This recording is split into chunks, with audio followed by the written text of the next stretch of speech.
All right, this episode of Caliber War, we're going to talk about the 375 Remington Ultra Magnum, introduced in 2000, just like most that time frame where most of your Remington Ultra Magnum cartridges came about. Again, based on the 300 Remington Ultra Mag parent case, just obviously modified. Run a .375 or 9.5 millimeter bullet.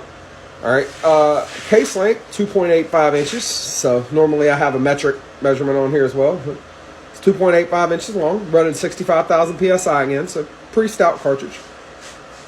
So there's going to be a lot of people wanting to compare this to certain other .375 cartridges. All right, and that's an accurate assessment. All right, it really is. This is powerful enough to kill any land animal on the planet, reliable, and it's going to do so at.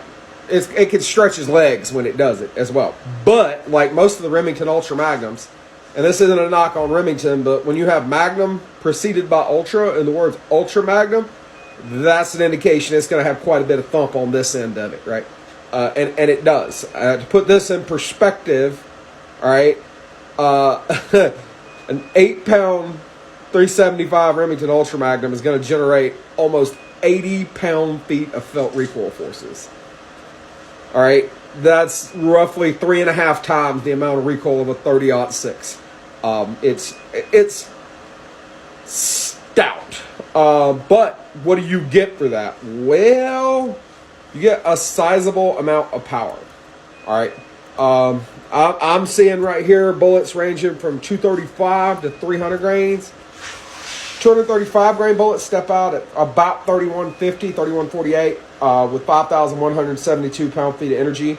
A 250 grain bullet at 3,036 with 5,118 pound-feet of energy. 260 grain partition at 2,970 with 5,094 pound-feet of energy. 270 grain saw point 2,941 feet per second with 5,187 pound-feet of energy.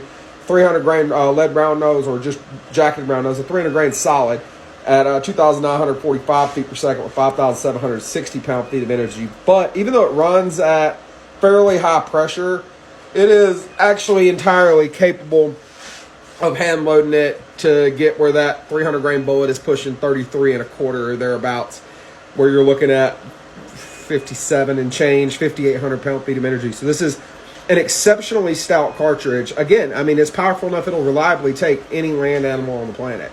So if you want if you want something that you can literally hunt anything anywhere in the world with, and you don't want to go the common route, and you want something exotic, this 375 Remington Ultra Magnum might be one you want to look at.